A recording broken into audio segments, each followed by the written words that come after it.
Pedro, tu me amas mais do que estes?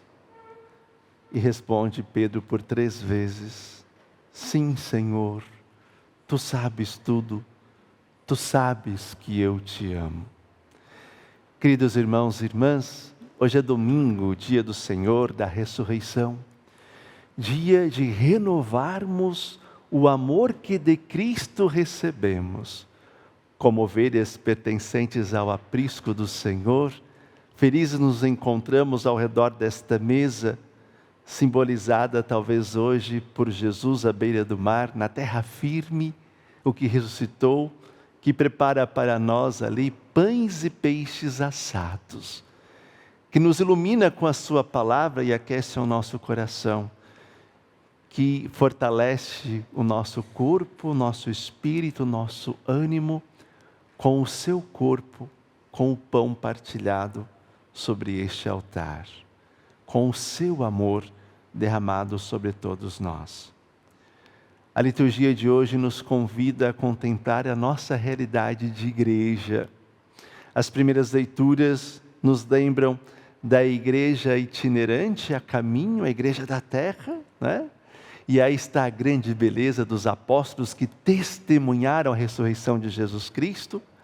Eles não temem anunciar o Evangelho, eles não temem serem pescadores de homens. Por isso, lançam as redes, né? E está os Atos dos Apóstolos que dão testemunha disso, né? Não temem sofrer as consequências disso, né? Da sua pescaria, pescar homens e apacentar o rebanho do Senhor, constituindo a igreja. E nos dá um grande ensinamento, Pedro. É preciso obedecer a Deus antes que aos homens.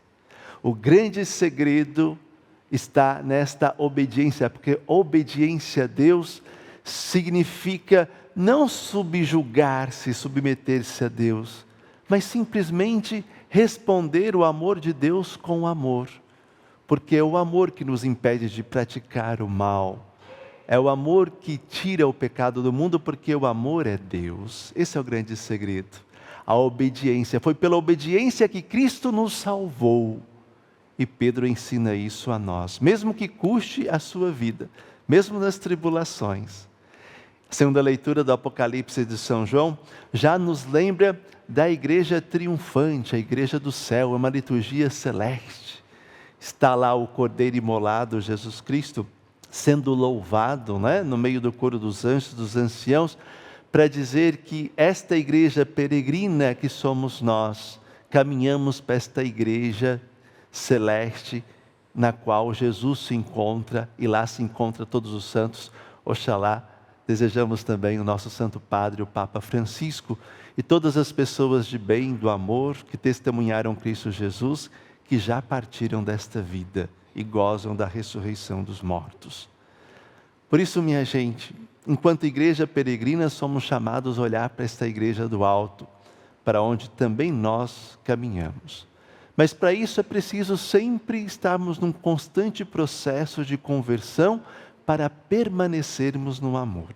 E aí entra o Evangelho de São João de hoje, né? Um texto longo, lindo, maravilhoso, que nós temos aí primeiro a barca, a única barca dos apóstolos, para dizer que a igreja é uma só. Nesta barca Pedro decide pescar, diz, eu vou pescar.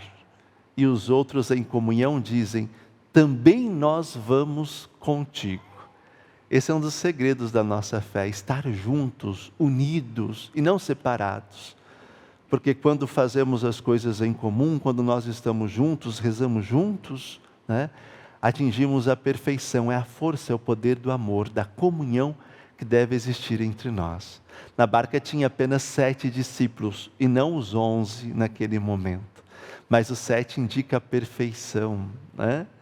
Os 12, na verdade, lembram apenas as 12 tribos de Israel, mas os 7 lembram os 70, a universalidade das nações, mas os inúmeros discípulos, porque na verdade esses 7 somos todos nós que devemos estar na barca, na igreja de nosso Senhor Jesus Cristo. Mas nessa barca, depois o texto destaca 2 discípulos apenas, Simão Pedro e o discípulo amado que não tem nome. Dizem os padres da igreja que o discípulo amado não tem nome porque é o discípulo ideal. Esse discípulo deve ser cada um de nós, que reclina a cabeça sobre o peito de Jesus Cristo, que está sempre atento à palavra do Senhor. Porém, Santo Agostinho diz uma coisa muito importante, A igreja é constituída pela face desses dois apóstolos, Simão Pedro e o discípulo amado. Santo Agostinho diz assim: ninguém se atreva a separar esses dois apóstolos, essas duas faces da igreja.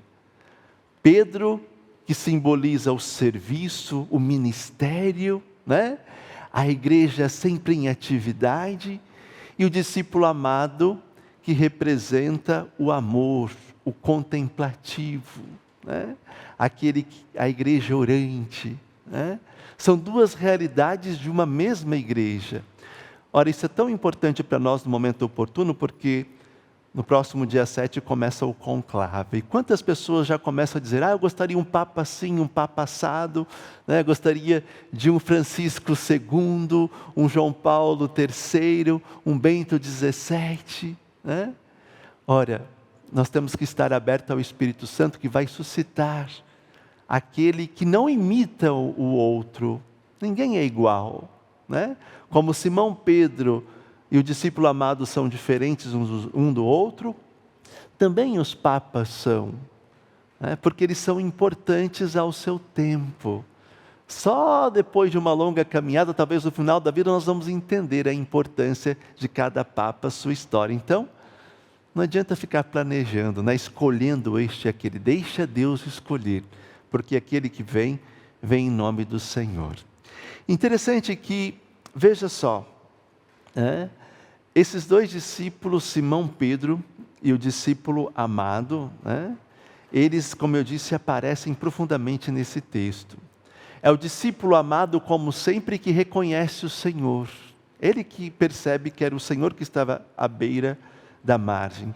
Mas desta vez, quem chega à beira da margem é Simão Pedro. Se ao túmulo foi Simão que chegou primeiro, foi o discípulo amado que chegou por primeiro, hoje quem se aproxima do Senhor é Simão Pedro. E aí começa todo o processo de conversão de Simão Pedro. Ele estava nu. É estranho isso, estar nu no mar, frio. Mais estranho ainda é colocar a roupa e se atirar ao mar. Quem vai se molhar depois que colocou a roupa seca? É uma catequese de São João. São Pedro Crisólogo diz que a nudez de Simão Pedro, que o deixa vergonhoso, é porque ele é tal qual o Adão que ficou com vergonha da sua nudez por causa dos seus pecados. Ele tinha negado Jesus Cristo, ele abandonou a missão de Jesus Cristo, ele não acompanhou Jesus à cruz, ele não foi pescar homens, voltou a pescar peixes. Olha só, por isso ele tem vergonha, veste a sua roupa e, como num batismo, passa por um processo de conversão, se atirando ao mar. A roupa que Pedro coloca é o avental do lava-pés de Jesus Cristo, é a roupa do batismo.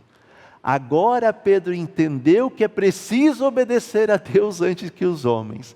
É preciso, como naquela primeira pesca lá atrás do chamado, fazer o que ele mesmo disse ao Senhor: em atenção às tuas palavras, eu vou lançar as redes. Quando Pedro se converte na obediência à palavra do Senhor, ele então reassume o seu ministério, o seu protagonismo. Assim deve ser cada um de nós. Mas é interessante que Simão Pedro, na verdade, tem que se transformar nesse discípulo ideal, que é o discípulo amado. Em Mateus 16, Pedro havia professado a fé, dizendo a Jesus: Tu és o Cristo, o Filho de Deus. Hoje no Evangelho, Pedro faz uma profissão não apenas de fé, mas de amor, dizendo: Senhor, Tu sabes tudo, Tu sabes que eu te amo. Então, o Pedro que conduz a barca da igreja, a única barca da igreja, é aquele que vai ser capaz de conduzir o rebanho do Senhor por meio do amor, se tornando no discípulo amado, e assim cada um de nós, né? Jesus diz a Pedro: tu me amas, e não diz a ele: você ama o meu rebanho? Não, você me ama, Pedro, porque para cuidar do rebanho do Senhor, é preciso amar o Senhor, imitar o Senhor, que deu a sua vida por cada um de nós. Ninguém melhor, talvez, para significar isso do que o Papa Francisco. No domingo de Páscoa eu celebrava a missa aqui, foi a última missa que na oração eucarística, né? Foi evocado sobre este altar aqui, na prece específica ao Santo Padre, o nome do Papa Francisco. E o Papa Francisco, como dizem os italianos, é o Papa da gente, das pessoas, il Papa della gente, né? O Papa do povo, o pastor conselheiro do rebanho, é o discípulo amado. Peçamos a Deus que acolha este seu Filho na glória do céu e rezemos para o próximo Papa com um conclave que se começa no dia 7. Louvado seja nosso Senhor Jesus Cristo. Para sempre seja.